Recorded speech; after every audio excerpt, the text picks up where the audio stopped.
თავზე საჩამოქცეული მსოფლიოსათვის, ხო ხედავთ რა ხდება მსოფლიოში.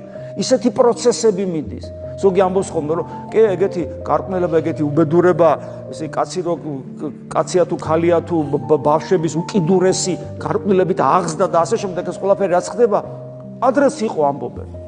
იყო, როგორ არ იყო? ქრისტემდე იყო. მერე კაცობრიობამ ქრისტე შეიმეცნა. ქრისტესთან დადგა. შეიქმნა უწყინვალესი, უდიდებულესი ქრისტიანული ცივილიზაცია მსოფლიოში. და მერე შეაქციეს ქრისტეს ზურგი და ისევ იმ წუმპეში წავიდნენ. და პავლე მოციქული რას ამბობს ამ მდგომარეობაზე, როცა შეიმეცნებ და ზურგში აქცევ, ასეთი ადამიანისათვის აღარ არჩება მსხვერპლი გამოხსნისა. მოვიდა ღმერთი, შენთვის მოკვდა, შენ დაინახე, უი რა კარგია, უი გავწყვინდი, გავნათლდი, დიდებული გავხდი, ეხლა მეყოფა, ზურგი შევაქცია და წავედი, მორჩა. აღარაფერი აღარ მოხდება.